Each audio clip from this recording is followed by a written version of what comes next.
Hello दोस्तों, नमस्कार। एक बार फिर स्वागत है आपका दिव्यांश एजुकेशन चैनल में। जैसा कि सभी को पता है कि जो वर्ग 3 का नोटिफिकेशन जारी हो चुका है, इसको लेकर वो अभ्यर्थी जिनको आवेदन का मौका नहीं मिल रहा है, बहुत ज़्यादा परेशान है कि आखिरकार हम लोगों को जो शामिल इसमें क्यों नहीं किया जा रहा है। जैसे कि डीएलएड प्रथम वर्ष वालों के लिए आवेदन के संबंध में जो एक बड़ी अपडेट मैं जो है आपको बताने वाला हूँ कि आपको आवेदन मिलेगा या नहीं मिलेगा। मिलेगा तो आगे चल के उसमें क्या हो सकता है, इसकी जो एक ऑथेंटिक प्रूफ के आधार पर जो मैं आपको यहाँ पर बताने वाला हूँ।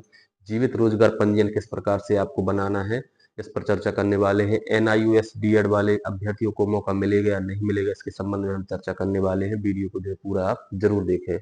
तो सबसे पहले यहाँ पर आप अगर देखेंगे जीवित रोजगार पंजीयन की अगर हम बात करें, तो जीवित रोजगार पंजीयन के लिए यहाँ पर लिखा गया है कि अभ्यर्थी का आधार पंजीयन भी अनिवार्य है, यानी कि आपका जो है आधार होना चाहिए, सत्यापित होना चाहिए, यानी कि केवाईसी जो है आपके आधार कार्ड में होनी चाहिए। यहाँ पर आप देखेंगे अभ्यर्थी को नियम पुस्तिका में मतलब मूल परिचय पत्र के अतिरिक्त जो है आपको आधार नंबर, इसकी जानकारी जो लाना अनिवार्य होगा।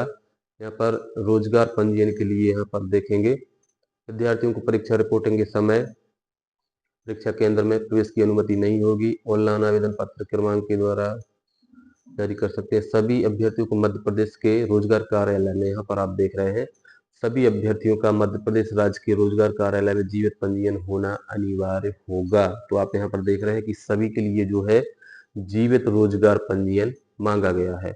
अब कई लोग बोल रहे हैं कि हमें इसकी जो है मतलब वैधता निकल गई है। कुछ लोगों को पता ही नहीं कि जीवित रोजगार पंजीयन जो है क्या कहलाता है। तो यहाँ पर मैं आपको बताना चाहूंगा कि अगर आपका जो रोजगार पंजीयन आपने बनवाया है, आजकल ऑनलाइन बनते हैं रोजगार कार्यालय के, मतलब एमपी ऑनलाइन से जो है आपका यह रोजगार पंजीयन बन जाएगा। अगर नहीं बना है अभी तक आपका रोजगार पंजीयन, तो आप बनवा सकते हैं। जो है अभी समय है इसके लिए, तो आपका रोजगार पंजीयन जो है अभी बन जाएगा। अगर आपने रोजगार पंजीयन बनवाया था और उसकी डेट निकल गई है, या फिर उसके लिए जो समय रहता है रिन्यू करने के लिए, लगभग 90 दिन का शायद समय रहता है। अगर 90 दिन आपके मतलब नहीं हुए हैं अभी, जैसे मान के चलो 3 साल इसकी वैधता रहती है, 3 वर्ष के लिए रोजगार पंजीयन एक बार बनने के बाद वैध रहता है। अगर 3 वर्ष 3 महीने तक हो गए हैं, तो आप जो है इसको रिन्यू करवा सकते हैं 90 दिन के पहले पहले। अगर इससे ज़्यादा हो गए हैं तो भी कोई दिक्कत नहीं है, क्योंकि अभी फॉर्म तो डले नहीं, डलना स्टार्ट होंगे तो आप जो है एक नया रोजगार पंजीयन भी बनवा सकते हैं, उसको जो है आप इसमें लगा सकते हैं। रोजगार पंजीयन होना बहुत ही जो है जरूरी है। इसके लिए जो है आपकी समग्र आईडी में ई-केवाईसी भी होना चाहिए, आधार कार्ड में ई-केवाईसी होनी चाहिए, तब जो है आपका जीवित रोजगार पंजीयन बनेगा। तो रोजगार पंजीयन बनवा लें, उसके पहले समग्र आईडी की केवाईसी भी करवा लें। आप खुद भी जो है रोजगार पंजीयन बना सकते हैं। तो रोजगार पंजीयन अनिवार्य, आप लोगों को समझ में आ गया होगा कि 3 साल का जो उसकी वैधता रहती है 3 साल तक, उस 3 साल के अंदर वाला जो है आपका जीवित रोजगार पंजीयन होना चाहिए। 3 साल से ज्यादा जो है अगर आपका रोजगार पंजीयन हो चुका है बनवाए हुए, तो उसको आपको नया बनवाना होगा या रिन्यू करवाना होगा। 3 साल से ज्यादा जो है आपकी उसकी अभी डेट नहीं होनी चाहिए, यानी कि 3 साल पुराना आपका जीवित रोजगार पंजीयन नहीं होना चाहिए। इसी का मतलब है कि जीवित पंजीयन होना अनिवार्य है। ऐसा नहीं कि आपने बनवा लिया 5 साल पहले का वही लगा दिया तो वह मान्य नहीं होगा। 3 साल के अंदर अंदर जो है उसकी वैधता भी होनी चाहिए। तो आप लोगों को जीवित रोजगार पंजीयन समझ में आ चुका होगा। अब यहाँ पर अगर हम देखें कि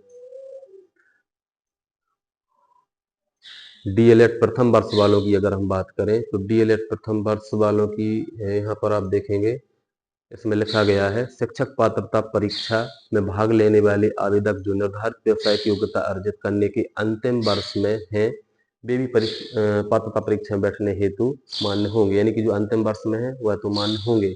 शैक्षणिक व्यवसायिक योग्यता संबंधी अर्हता अर्जन की समय तिथि नियुक्ति के लिए विभाग द्वारा जारी की जाने वाले शिक्षक चयन परीक्षा के विज्ञापन की तिथि होगी, अर्थात उस तिथि को जो है आपकी अंक सूची आपके पास में होना चाहिए। किंतु ऐसे अभ्यर्थी जिनके पास शैक्षणिक एवं व्यवसायिक योग्यता नहीं है, जो निर्धारित व्यवसायिक योग्यता अर्जित करने के अंतिम वर्ष में अध्ययनरत नहीं, उन्हें पात्रता परीक्षा में बैठने की अनुमति नहीं होगी, स्पष्ट यहाँ कहा गया है। लेकिन कई लोग जो है कि नहीं, ऐसा नहीं है, जब वो होगी तब तक तो जो है मतलब 1 साल लेट हो जाएगी या कुछ भी हो जाएगा, या 6 महीने लेट होगी तब तक हमारी मतलब सेकंड ईयर में आ जाएगी, कंप्लीट हो जाएगी फर्स्ट ईयर वालों की भी। तो जो है हम फॉर्म डाल देते हैं गलत जानकारी देके। तो इनके लिए भी जो है अलग से प्रावधान है, जैसा कि आप यहाँ पर देखेंगे, आपको मैं बताने वाला हूँ क्या प्रावधान जो है इनके लिए किया गया है। यहाँ पर आप देखेंगे, सबसे पहले यहाँ पर मैं आपको बता दूं, उच्च माध्यमिक शिक्षक की जो भर्ती अभी वर्तमान में वर्तमान में जो हुई थी आप यहाँ पर देख रहे हैं 10/6/2024 का यह आदेश है। वर्ग 1 वालों की भी भर्ती अभी हुई, उनकी ज्वाइनिंग हो नहीं पाई है। तो स्वाभाविक है कि उनमें भी जो है बीएड अंतिम वर्ष वालों को उसमें शामिल करवाया था, लेकिन कई अभ्यर्थी ऐसे थे जो प्रथम वर्ष में थे, उन्होंने आवेदन कर दिया, नंबर भी अच्छे आ गए, लेकिन काउंसलिंग में उनको बाहर कर दिया गया।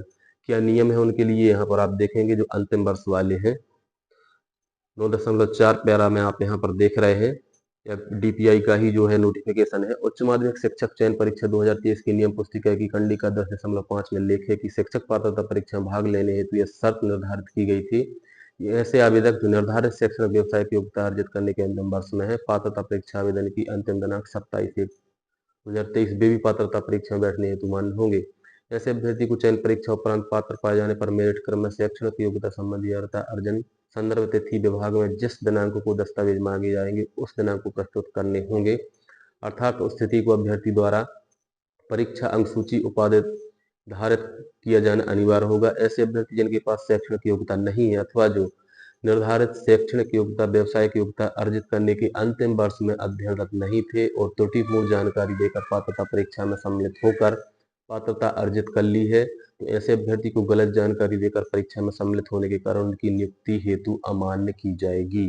तो यहाँ पर आप देख रहे हैं जब काउंसलिंग होती है चयन परीक्षा होने के बाद में, यानी कि जब आपकी ज्वाइनिंग होने लगती है उस समय यह निर्देशिका जारी की जाती है, उस समय जो है प्रथम वर्ष वालों को जो है बाहर कर दिया जाता है। तो हालांकि उनको शामिल करना चाहिए, लेकिन इसमें क्या है विवाद बनता है फिर आगे। उनकी जो आयु, कई लोग ऐसे रहते हैं जो प्रथम वर्ष में अध्ययनरत हैं, 18 वर्ष उनकी आयु, लेकिन जब ज्वाइनिंग होने लगती है तो 21 वर्ष की नहीं हो पाते, इस वजह से कोर्ट केस वगैरह बनते हैं। इसलिए जो विभाग उनको शामिल नहीं करता, अंतिम वर्ष वालों को ही शामिल करता है। और जिससे कोई विवाद ना बने, पहले से ये नियम चले आ रहे हैं कि अंतिम वर्ष वालों को ही लिया जाएगा। तो मेरे हिसाब से मुश्किल है कि प्रथम वर्ष वालों को लिया जाए, फिर भी आप लोग प्रयास कर सकते हैं और जो ज्ञापन वगैरह दे सकते हैं कि हमें भी जो है शामिल किया जाए। हो सकता है आप लोगों के लिए नियम चेंज हो सकते हैं प्रथम वर्ष वालों के लिए। तो यह जो विभाग के ऊपर, मंत्रियों के ऊपर डिपेंड करता है, लेकिन बहुत कम चांस इसके रहते हैं कि प्रथम वर्ष वालों को जो है इसमें शामिल किया जाए।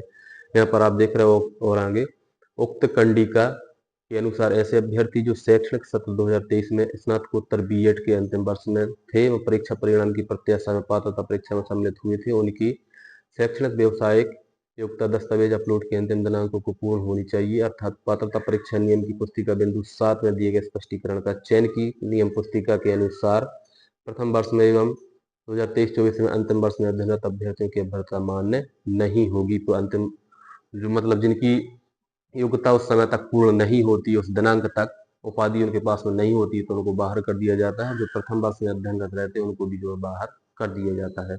अब यहाँ पर अगर हम बात करें एनआईयूएस वालों की, कि एनआईयूएस वालों को जो है लिया जाएगा या नहीं लिया जाएगा, तो यहाँ पर जो है अभी स्पष्ट निर्देश टीपीआई के नहीं है कि इनको लिया जाएगा नहीं लिया जाएगा, चूंकि सुप्रीम कोर्ट के द्वारा इनको बाहर कर दिया गया है।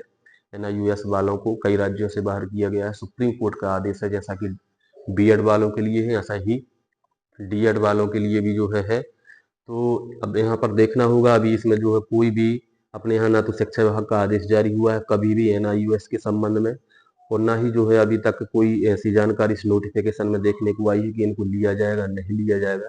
तो फिलहाल फॉर्म तो सब डालेंगे एनआईयूएस वाले और उनके फॉर्म एक्सेप्ट भी होंगे, और 1 तारीख से और समझ में आ जाएगा कि उनको जो ऑप्शन खुल रहा है एनआईएस वालों का या नहीं खुल रहा है उनका बोर्ड। और क्योंकि बोर्ड सेलेक्ट करना होता है कि एमपी बोर्ड से, अदर स्टेट से या एनआईयूएस से है, अगर वो ऑप्शन खुल रहा है तो आप लोगों को लिया जाएगा। क्योंकि अभी तक कोई भी जो है आदेश जारी नहीं किया गया, लेकिन सुप्रीम कोर्ट का आदेश है, तो इसके संबंध में भी थोड़े सा जो है आपको सजग रहना होगा, थोड़ी सी चर्चाएं करनी होगी कि एनआईयूएस वालों को लिया जा रहा है या नहीं लिया जा रहा है। डीपीआई में भी जो है आप लोग